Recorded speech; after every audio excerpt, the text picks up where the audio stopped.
Hi everyone, welcome back to my channel and welcome back to another Oracle deck review. This one I'm super excited to review for you guys today and unbox. Oh my gosh, I've been waiting for this for a long time. So the author, Kim Krans of the Wild Unknown Tarot and the Wild Unknown Animal Spirit decks, has just released her highly anticipated archetypes. I'm so excited. This retails for $39.99 and it is a circular deck. So it looks like it's her same signature style with the hand drawings and the like watercolor-esque backgrounds. I'm so excited to see what's inside. I took the cellophane off just so there wasn't a glare. And it says, welcome to the Wild Unknown Archetypes. You will find within 78 circular cards in a round box, lavishly illustrated 224-page guidebook.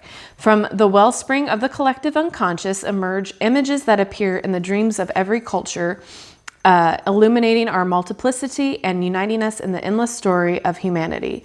These are the archetypes. Their limitless potential is yours to behold as you travel to the realm of dreams, visions, and myth. May you always be on the inner quest. So this is published by Harper One, and I'm already in love with the box. Sorry, I'm so excited, guys. I love her tarot cards. I love the animal spirit. I just love her artwork so much that like this is super exciting. So this is a sleeve just like her other decks. And again, is beautifully packaged. It's like a sturdy box here. Hinged. Oh my gosh. Okay. Accept all, reject none. Super sweet. And it has a ribbon. Oh my gosh. Okay. The Wild Unknown Guidebook. Look at how big that is. All right. So looking at the table of contents, let's see here. The archetypes look like there's 4, or is there 5? 4. So it's the selves, the places, the tools, and the initiations. All right. And it does have understanding the deck, using the card, all of that, which we'll get into after we take a look at these cards. So this is the box here. Oh, look at the back. Oh, what a neat idea. So it is in a square box, but it has the circular box for the cards. So cool. Okay, so let's take a look here. Oh my God. Okay, so automatically in love. It has another ribbon. I love. Look at that. Oh, the art. It's just beautiful. So I'm assuming this is meant to look like a diamond because that's exactly what it looks like. Kind of mimics the front right there. All right, so it is circular. It's about the size of my hand. So I'll see how it shuffles for you guys, but I'm excited. So the mother.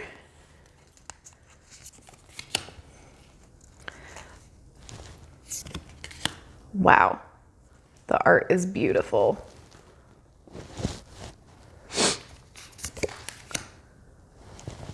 This almost looks like collages as well. Oh my gosh. The poet. Oh, that's really pretty. The maiden. Wow. Oh, so pretty. Yeah, this is a little different than her other decks with the kind of collage-y looking like art pictures here, but I'm not upset at it. I love it. It's just different. It's absolutely different. Wow. It still has her aesthetic, but it's just like above and beyond.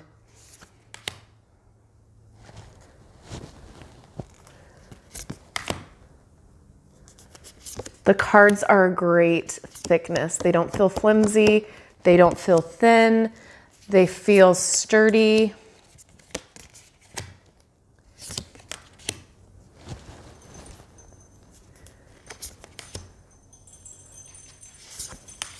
Wow. How many of you guys use her tarot or her animal spirit deck? Because I love it.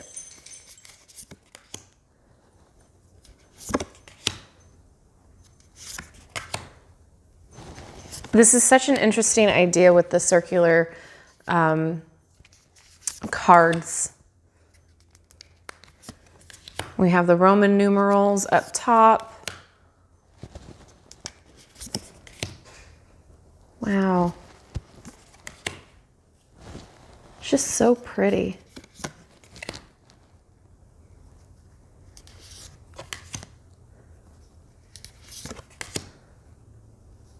The empty room.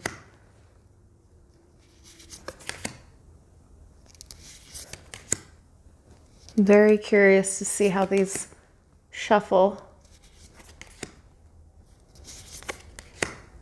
So I'm going a little bit slow because there's just a lot to take in, but I'm impressed. Like, this was worth the wait. The art is just gorgeous. Ah, love it.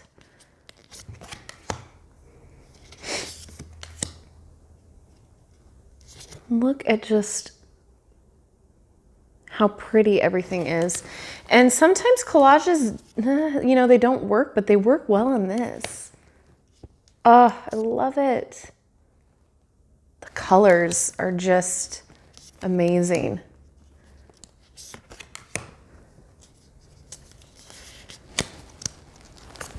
You get a lot of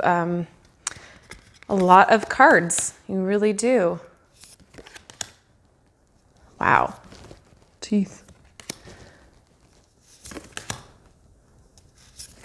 Oh, wow. That's insane. It's so pretty. It really is.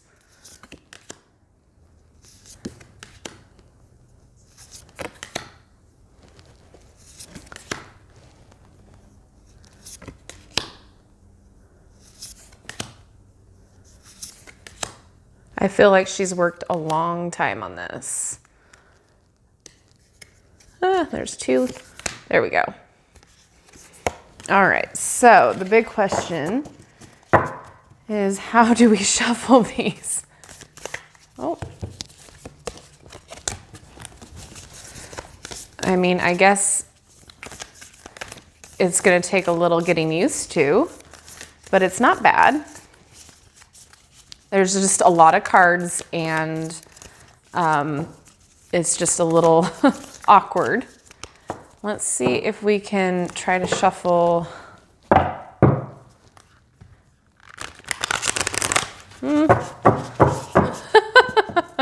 That's a little hard, but I think, you know, with a little practice on it, it wouldn't be too bad. It's just different.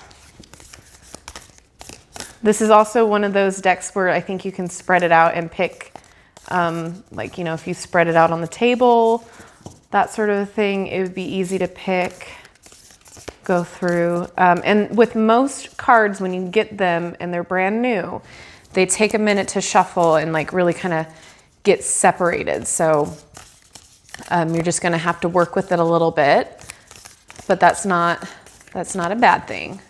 They get worn down, you know, a little bit over time, and that's great. They get, what is that? What's the word I'm looking for? Yeah, worn in. Yeah, it's not that bad. After you kind of play with it a little bit, it's not that bad at all. So what I'll do now is we'll kind of just pick a card and see, with no particular question in mind, we'll just split the deck in half and kind of take a look at what pulling a card would be like. Okay. And we have the Destroyer. Okay, all right. So let's take a look in the book here. All righty. And this is where my knowledge of Roman numerals really shines. All right. And here's the information in the book. It says the savage, the unexpected, the rejected, the destroyer, the final of the three archetypes in the trio of existence, has necessary yet painful work to do in the world. Culturally, we have an aversion to endings, and we hang on to the permanence as a signifier of success. Yet the destroyer pulls the rug out from underneath relationships, jobs, homes, and all forms of security. It's the part of us that wants things to end. Its painful orientation is to uncover our true purpose. The destroyer does not let us linger long in comforts, as it knows not much happiness in that realm. With its piercing eyes, it seeks out stagnancy from a distance, and the rest becomes history. In the old myths, this is the moment when heads begin to roll, the grounds open up, and castles crumble. Hold on for the ride, the destroyer has arrived. When light, shift and precise blows that redirect our life. When dark, self-destruction, negativity, unwillingness to rebuild, go deeper. Robert Rosenberg's Erased de Kooning drawing. Okay, so yeah, we all know I do not pronounce things very well, so I apologize. And then on the side it says, consider Picasso's statement, every act of creation is first of all an act of destruction. And then on this other side here, it says, in old tales, the destroyer sometimes appears as a black dog. Other times, it takes the form of gods and goddesses such as Shiva, Kali, and Apophis. Okay, well, that's really cool, though. That's a lot of information, and it makes sense, and it goes with the art, and guys, I really love this. There's a lot of information here. There is a lot of fun to be had, I think, with this. A lot of going in deep with it. Okay, so here we say card rotation. An entire book could be written on the implications of a card rotation. What's important is that you get to know the archetypes like you would any friend, slowly and with care. Add the nuance of card rotation only as your relationship deepens. Once you've reached that point, there are two approaches to card rotation to try. I trust that either method you choose will provide the wisdom you seek to unveil. Feel free to mix it up. Oh, read the cards upright or treat the card's orientation as an added layer of meaning. Okay, very cool. So we have some spreads here as well. So let's see. One card spread. Okay, so maybe we should have read this part first. There are limitless ways to use this deck.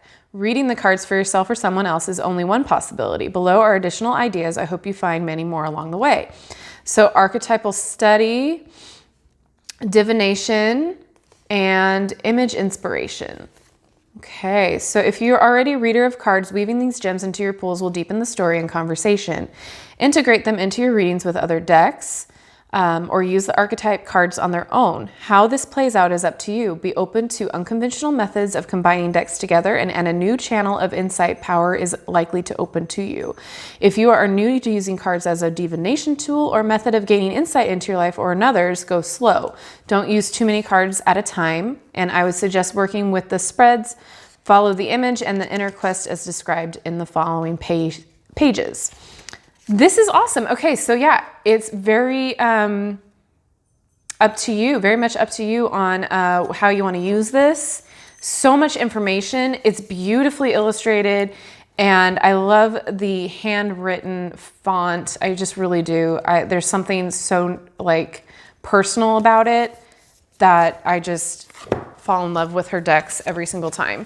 So I'm excited to try these out. I'm excited to get to know them, and I hope you are too if this is up your alley. I think it's beautifully well done. The little book set, or the deck set here, is just fantastic. If you are looking to get somebody a gift for the holiday season and you know they're into this sort of thing, this would be a wonderful gift, because not everybody buys themselves the newest decks that come out. And what, I mean, who wouldn't want such a beautiful little set here? Look at how cute. It all goes in together. You can store this in its original packaging on your shelf, and it's beautiful. Oh my gosh, I'm so excited, guys. If this is something you are excited about and you cannot wait to try, let me know down in the comments. I'm so excited I can't even speak. And if you enjoyed this video, give it a thumbs up. And as always, thank you so much to everybody that keeps coming back and spending time with me. If you have not yet subscribed, go ahead and do so. I've got a lot of stuff on my channel and a lot more coming. And if you have not yet hit that notification bell, do that as well, since I do not have an upload schedule. And this way you'll never miss a video from me. All right, guys, thank you. And I hope you guys have a wonderful rest of your day. I'll see you in my next video.